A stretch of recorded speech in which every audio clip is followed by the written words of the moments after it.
ये लोग तो वो हैं सभापति महोदय जिन्हें भारत इतना कमजोर चाहिए था किसी संसद भवन की छत के ऊपर जो शेर बने हैं उसके लिए लोग गए थे कोर्ट में कि शेर ज्यादा आक्रामक दिख रहे हैं, यानी इन्हें शेर बिल्ली जैसे चाहिए थे, बिल्ली जैसे नहीं भीगी बिल्ली जैसे चाहिए थे। मन में है धैर्य और तन में प्रचंड शौर्य, बन चंद्रगुप्त मौर्य प्रलय मचाएंगे और महाराणा और शिवा की संतति कहाते हम शीश कट जाए भले झुकने ना पाएंगे और बार बार छेड़िए ना भारत स्वाभिमान को अन्यथा बाद में बहुत पछताएंगे।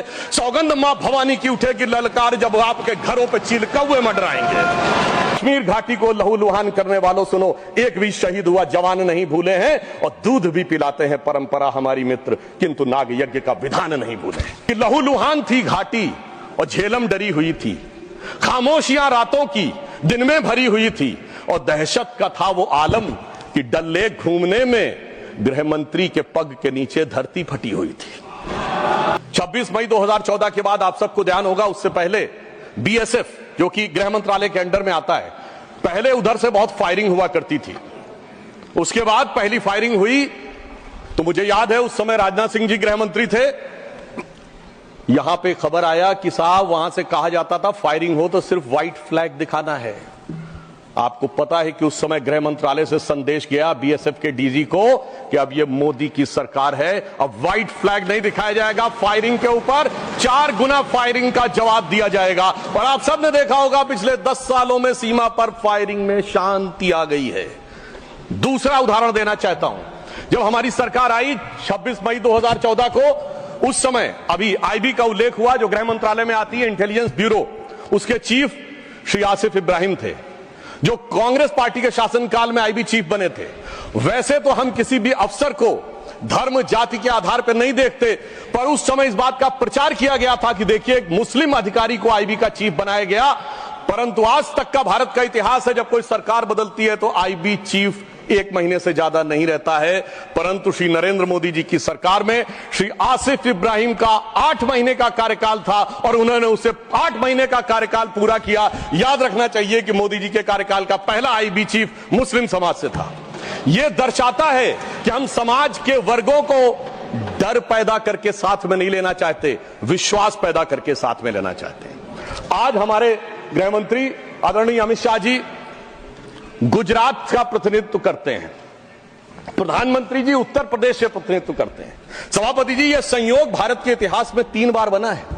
पहली बार जब सरदार पटेल गुजरात से थे और पंडित नेहरू उत्तर प्रदेश से थे तो स्वतंत्रता का काल था। दूसरी बार लाल कृष्ण आडवाणी जी गृह मंत्री थे और अटल बिहारी वाजपेयी जी उत्तर प्रदेश से थे, तब भारत ने 21वीं सदी में प्रवेश किया था। आज जब अमित शाह जी गुजरात से हैं और मोदी जी यूपी से हैं तो भारत ने अमृत काल में प्रवेश किया है। अर्थात मैं कह सकता हूं काल के कपाल पर, भारत के भाल पर कुछ तो नया होने वाला है और कुछ ना कुछ तो नया हुआ है, उसे आज समझने की जरूरत है। अब मैं बताना चाहता हूं कि गृह मंत्रालय ने इस दरमियान किस किस प्रकार से कार्य किए। मैं 3 प्रकार के कार्य बताना चाहता हूं।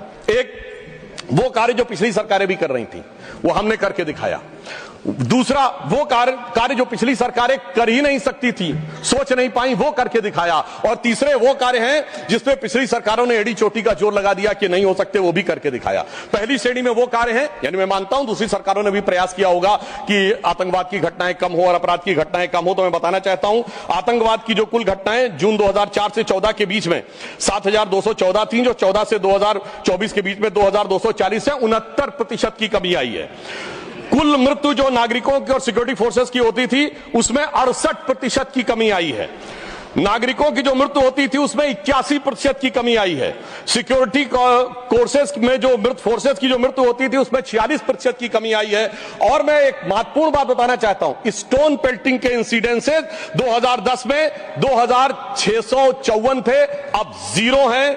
ऑर्गेनाइज हड़ताल 0 है, स्टोन पेल्टिंग 0 है, स्टोन पेल्टिंग में जख्मी होने वाले 0 हैं। सभापति महोदय, पत्थर पड़ने के दौर खत्म हो गया, मगर अगर किसी की अकल पे पत्थर पड़ा हो तो उसे बदला हुआ नजारा नहीं दिखाई पड़ता। इसलिए मैं कहना चाहता हूं चश्मा उतारो फिर देखो यारो, दुनिया नई है चेहरा पुराना। ये वो कार्य है जो पिछली सरकारों ने सोचा नहीं था वो कर पाए। मैं उदाहरण देना चाहता हूं। एक है सीएए का उदाहरण अभी हमारे साथी ने दिया।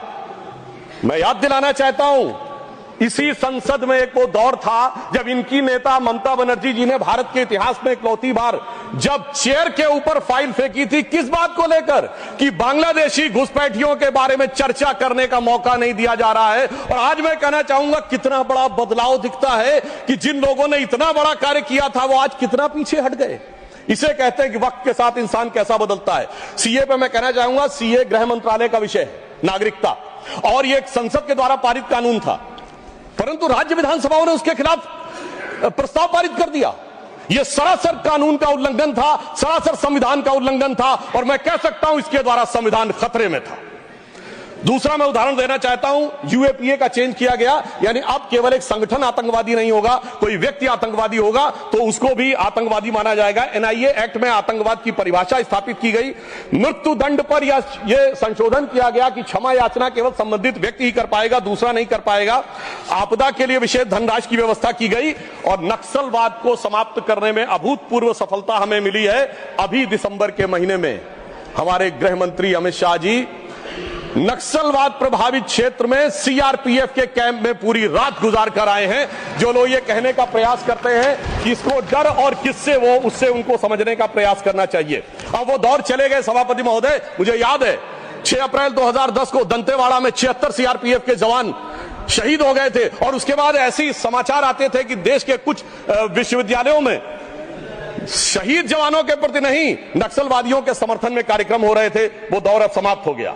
अब तीसरी श्रेणी में बताना चाहता हूं, वो काम आते हैं, किए हैं गृह मंत्रालय ने, जो पिछली सरकारें कहती रही कि ये नहीं हो सकता, नहीं हो सकता, वो करके दिखाया। धारा 35A, धारा 370। मैं कह सकता हूं जब सरदार पटेल गृह मंत्री थे, राज्यों का महकमा उनके पास था, वो कश्मीर की कसक जो रह गई थी, वो कसक अगर आज समाप्त हुई है तो अगस्त 2019 में अमित शाह जी के शासनकाल में वह समाप्त हुई है। मैं कहना चाहता हूं श्यामा प्रसाद मुखर्जी जी ने पहला बलिदान दिया था। रावी के तट पर 26 जनवरी 1930 को कांग्रेस के लाहौर अधिवेशन में स्वराज्य की शपथ ली गई थी, पर वो शपथ अधूरी रह गई थी। तो सरदार पटेल के दिल में कसक थी, श्यामा प्रसाद मुखर्जी जी का बलिदान था, और अटल जी के दिल में वेदना थी। उन्होंने कहा था 15 अगस्त का दिन कहता आजादी अभी अधूरी है, सपने सच होने बाकी हैं, रावी की शपथ न पूरी है। परंतु वो शपथ किसने पूर्ण की? प्रधानमंत्री श्री नरेंद्र मोदी जी के नेतृत्व में हमारे वर्तमान गृह मंत्री श्री अमित शाह जी ने उसको पूरा किया। और इसी के साथ मैं एक पंक्ति में कहना चाहूंगा, इतना बड़ा परिवर्तन भारत के इतिहास में आया कि अपनी सरकार की तरफ से और प्रधानमंत्री जी की तरफ से कि दर्द की रात गई, गम के जमाने भी गए, और मोदी जी के हिम्मत से कई दाग पुराने भी गए। इसके अलावा जो कश्मीर में बड़ा परिवर्तन आया, मैं एक उदाहरण बताना चाहता हूं। अभी हमारे साथी ने डर का उल्लेख किया, तो मैं बताना चाहता हूं 10 सितंबर 2024 को भारत के पूर्व गृह मंत्री सुशील कुमार शिंदे जी का बयान था कि मैं गृह मंत्री के रूप में जाता था तो डल लेक में मैं गृह मंत्री के रूप में होता था, और डर के मारे उनकी क्या हालत होती थी, वह शब्द संसदीय नहीं है। तो मैं अपनी स्वरचित पंक्ति में कहना चाहूंगा, हमारे साथी सब समझ जाएंगे कि लहूलुहान थी घाटी और झेलम डरी हुई थी, खामोशियां रातों की दिन में भरी हुई थी, और दहशत का था वो आलम कि डल लेक घूमने में गृह मंत्री के पग के नीचे धरती फटी हुई थी। और आप समझिए आज हमारी स्थिति यह है कि हमारे गृह मंत्री वो हैं जिनको देखकर आतंकवादियों की छाती फटने लगती है, और आतंकवाद के समर्थन करने वालों के छाती में दर्द होने लगता है। सभापति जी, मैं कहना चाहता हूं उनकी सरकार और हमारी सरकार में अंतर था जो भारत की परंपरा में है। उन्होंने बहुत दिन नाग पंचमी की, नागों को दूध पिलाया। हमने जन्मेजय का नाग यज्ञ करके दिखाया जिसमें सारे नाग आकर समाहित हो गए। तो मैं एक पंक्ति में कहना चाहूंगा, कश्मीर घाटी को लहूलुहान करने वालों सुनो, एक भी शहीद हुआ जवान नहीं भूले हैं, और दूध भी पिलाते हैं परंपरा हमारी मित्र, किंतु नाग यज्ञ का विधान नहीं भूले। और मैं ये कहना चाहता हूं दूसरा उदाहरण, एक सिर्फ दूसरा उदाहरण, हमारे कांग्रेस के युवा नेता जिन्होंने तथाकथित भारत यात्रा निकाली, उसी कश्मीर कहते हैं कि हालात नहीं बदले। इस पूरे देश ने वो दृश्य देखा जब भैया और बहन दोनों सुरक्षित वातावरण में मधुर मनोभावों के साथ बर्फ के गोले के साथ खेलते नजर आ रहे थे। और ये वही कश्मीर था जहां उनके गृह मंत्री के पैर के नीचे धरती फटी जा रही थी। इतना बड़ा बदलाव भी दिखाई नहीं पड़ता। मैं पूछना चाहता हूं मेरे भाई कि अगर आप ये कहना चाहते हैं वही कश्मीर था जहां ऐसा इसके झंडे दिखाई पड़ते थे, जहां पाकिस्तान जिंदाबाद के नारे दिखाई पड़ते थे, वहां पर अगर आरजी और पीजी दोनों एक साथ सुरक्षित थे, एसजी भी खुश रही होंगी, मुझे लगता है जीजा जी को भी खुशी का एहसास होना चाहिए। मैंने किसी का नाम नहीं लिया है। और इसके लिए गृह मंत्री जी को साधुवाद देना चाहिए कि कश्मीर में इतना बड़ा बदलाव देखने को मिला है। कम से कम इतना तो करना चाहिए। और मैं अपने साथियों से कहना चाहूंगा, जो उनके नेता बोलते हैं डरो मत, हकीकत का सामना करो कि कितना बदलाव आया है, इसको स्वीकार करो, डरो मत। डरने का काम देश के विरोधियों के लिए छोड़ दो हमारी सरकार में। इसके अलावा हमारी सरकार के समय में इंडियन पैनल कोड को भारतीय न्याय संहिता के रूप में जो बदलाव किया गया वो एक महत्वपूर्ण बात है। परंतु मैं सभापति महोदय यह भी बताना चाहूंगा कि जब भी किसी चीज की तुलना हो तो तुलनात्मक होनी चाहिए। जब हमारी सरकार आई और गृह मंत्रालय का दौर आया तो उस जमाने में क्या अंतर था सिक्योरिटी में और आज क्या बड़ा अंतर है। राष्ट्रीय सुरक्षा सबसे प्रमुख दायित्व है। जैसा कि हमारे साथी ने कहा, लॉ एंड ऑर्डर तो स्टेट का सब्जेक्ट है, पर राष्ट्रीय सुरक्षा गृह मंत्रालय की बात मैं पूछना चाहता हूं। हमारी सरकार आने से पहले दिल्ली में धमाके नहीं होते थे क्या? मुंबई में नहीं होते थे? चंडीगढ़, गुवाहाटी, लखनऊ, फैजाबाद, जयपुर, नागपुर, हैदराबाद, कौन सा ऐसा शहर का जहां धमाके नहीं होते थे? चलती ट्रेन में धमाके, चलते बस में धमाके, लोकल ट्रेन में धमाके, और लिखा रहता था बस अड्डे पे धमाका, रेलवे स्टेशन पे धमाका, लिखा रहता था छूना नहीं, धमाका हो जाएगा। मगर इसके बावजूद आज वो केवल दक्षिण कश्मीर के 4 जिलों तक सीमित हो गया है। इसके बावजूद इतना बदला हुआ नजारा नजर नहीं आता है। यह दर्शाता है कि कितना पूर्वाग्रह की दृष्टि है। और यह भी मैं बताना चाहता हूं, इस सरकार, पिछली सरकार के शासनकाल में जांच के अंदर किस प्रकार का कार्य हुआ, मैं 2 चीजों का उदाहरण देना चाहता हूं। समझौता एक्सप्रेस केस दुनिया के इतिहास का इकलौता केस होगा कि पहले वहां सरकार जांच कर रही थी कि पाकिस्तान ने कराया, अचानक यू टर्न ले लिया और तथाकथित हिंदू आतंकवाद पे आ गए। किस आधार के ऊपर? आरोपी के रूप में असीमा आनंद जी का जेल में इंटरव्यू। मैं पूछना चाहता हूं जेल में इंटरव्यू कैसे हुआ? बजाय इंटरव्यू लेने वाले पे कार्रवाई होने के, पुलिस के सामने दिया गया बयान एडमिसिबल नहीं होता है और इंटरव्यू के आधार के ऊपर चेंज कर दिया। जबकि डेविड कोलमैन हेडली की तीसरी पत्नी फौजिया का अमेरिका में दिया इंटरव्यू है जिसमें सीधे सीधे उसने कहा कि यह पाकिस्तान का इन्वॉल्वमेंट था। दूसरा उदाहरण देना चाहता हूं, इशरत जहां केस। यह दुनिया के इतिहास में इन्वेस्टिगेटिव एजेंसी में एक अद्भुत उदाहरण होगा कि पहले भारत की आईबी और सीबीआई दोनों कह रही थी कि इशरत जहां आतंकवादी है, फिर अचानक सीबीआई ने स्टैंड चेंज कर दिया और कहा वो आतंकवादी नहीं है। मगर सभापति महोदय, आईबी चीफ कहते रहे कि वो आतंकवादी है। यानी ऐसा विचित्र उदाहरण था कि एक ही सरकार की 2 एजेंसी एक दूसरे के खिलाफ बोल रही थी। और जब हमारी सरकार आई और वो हलफनामा बदलने का आधार पूछा गया तो सभापति महोदय फाइल गायब थी। यह दर्शाता है कि सिक्योरिटी का किस प्रकार से मजाक उड़ाया गया। 26/11 का हमला हाफिज सईद ने कराया, यह इनकी सरकार मानती थी, मगर हमारे कई सम्मानित नेता उस तरफ बैठे जो कहते थे आरएसएस ने कराया। सिक्योरिटी का जिस प्रकार का मजाक इनकी सरकार में उड़ाया गया है, यह दर्शाता है कि वो सिक्योरिटी किस प्रकार की थी। मुझे समझ में नहीं आ रहा था कि वो लोग जो अपने जमाने में क्या कहते थे कि इशरत जहां बेटी है, याकूब मेनन की जुडिशियल किलिंग हुई है, अफजल हालात का मारा है, जाकिर नायक शांति का मसीहा है, ओसामा जी हैं, हाफिज साहब हैं। इस हालात के बाद क्या होना था? मैं पूछना चाहता हूं, ये डर के बोल रहे थे या प्रेम से बोल रहे थे? या आपकी मोहब्बत की दुकान के सरमाएदार थे या मोहब्बत की दुकान के खरीदार थे? और मैं सिर्फ अब 2 स्टेटमेंट कोट करना चाहूंगा उस सरकार की हालत के लिए। 20 जनवरी 2013 को तत्कालीन गृह मंत्री सुशील कुमार शिंदे जी ने जयपुर में वक्तव्य दिया कि आरएसएस के कैंप्स में टेरर ट्रेनिंग की जाती है। और जब सुषमा स्वराज जी ने आके सदन में पूछा, गृह मंत्री ने अपना बयान वापस ले लिया। सोचिए, इस प्रकार का मजाक भारत की सुरक्षा के साथ कभी सुनाई नहीं पड़ता। और 14 जुलाई 2011 को कांग्रेस के एक चिर युवा नेता जो चिर क्रोधित और चिर आक्रोशित रहते हैं, उन्होंने एक वक्तव्य दिया था, but terrorism is something that is impossible to stop all the time. यानी हमेशा के लिए आतंकवाद को रोकना मुमकिन नहीं है। सभापति महोदय, जिस सरकार का चाल चलन ऐसा था उसके हालात में रोकना मुमकिन नहीं था, पर आज मोदी जी की सरकार है तो मोदी है तो मुमकिन है, वो हमने करके दिखाया। मैं दूसरा बताना चाहता हूं उदाहरण।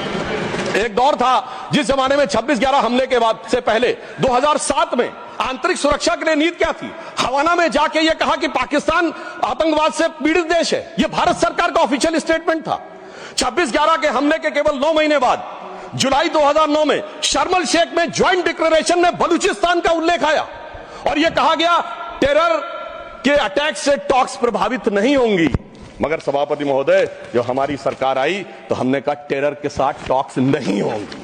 और जब से मोदी जी की सरकार आई है हमने इस बात को बिल्कुल साफ साफ कर दिया है और इसीलिए पिछले 11 साल ऐसे हैं जब कोई औपचारिक द्विपक्षीय वार्ता नहीं हुई। सभापति महोदय, क्योंकि जब से हमारे गृह मंत्री जी आए हैं हालात में जानते क्या बदलाव आया है। उस जमाने में शांति के कबूतर उड़ा करते थे, अब गुरु गोविंद सिंह जी के बाज उड़ते हैं। और जिसे हम अपने लखनऊ की भाषा में कहते हैं कि अम्मा मियां वो दिन लद गए जब उस्ताद लल्लू खा फाख्ते उड़ाया करते थे। और अब वो बदलाव ये देखने को मिला है। ये लोग तो वो हैं सभापति महोदय जिन्हें भारत इतना कमजोर चाहिए था किसी संसद भवन की छत के ऊपर जो शेर बने हैं उसके लिए लोग गए थे कोर्ट में कि शेर ज्यादा आक्रामक दिख रहे हैं। यानी इन्हें शेर बिल्ली जैसे चाहिए थे, बिल्ली जैसे नहीं भीगी बिल्ली जैसे चाहिए थे। परंतु शायद ये भूल गए कि हमारे प्रधानमंत्री जी और गृह मंत्री जी गुरु गोविंद सिंह जी से भी प्रेरणा लेते हैं, शिवाजी महाराज से भी प्रेरणा लेते हैं, महाराणा प्रताप से भी प्रेरणा लेते हैं।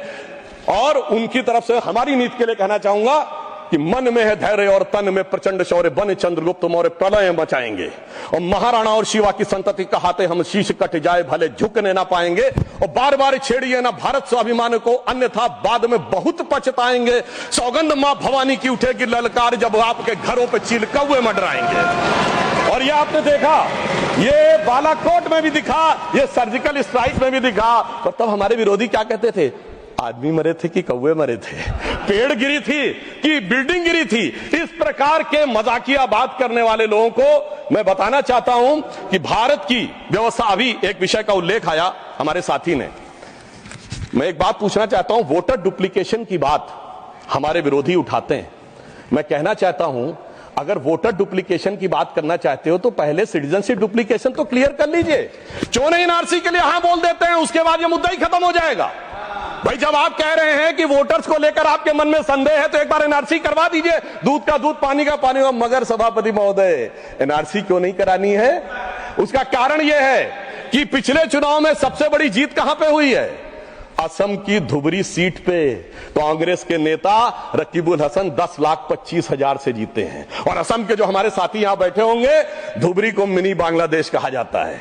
तो इसलिए एनआरसी नहीं करानी है मगर डुप्लीकेशन का मुद्दा उठाना है। मैं पूछना चाहता हूं जो लोग इस विषय को उठाना चाहते हैं। सर मैंने तो बोला ही नहीं, मैंने तो सिर्फ ये तारीफ की वो जीते हैं। I have just put up the facts and nothing personal. I have said he has got the biggest. Sir हमने तो सिर्फ एक डाटा बताया है। Sudhanshu ji, take your seat. Honourable members, एक second, 1 second. Honorable members, my very extensive ruling is there that this House, the Council of States, is well within its rights to discuss conduct of any person, including member of that House. Not, I will look into it. Look at 1 second. 1 second. Honorable HM. मान्यवर, मैं बड़े ध्यान से माननीय सदस्य का भाषण सुन रहा था। इन्होंने कोई टिप्पणी माननीय सदन के दूसरे सदन के सदस्य के लिए नहीं की। इनका जीत का मार्जिन बताया, वो रिकॉर्ड का हिस्सा है मान्यवर, भारत के चुनाव आयोग के रिकॉर्ड का हिस्सा है। और इसमें अगर थोड़ा ऊपर नीचे होता होगा 2-5 हजार तो कल भाई लेटर देकर सुधार देना सुधांशु। नहीं, एक सेकंड।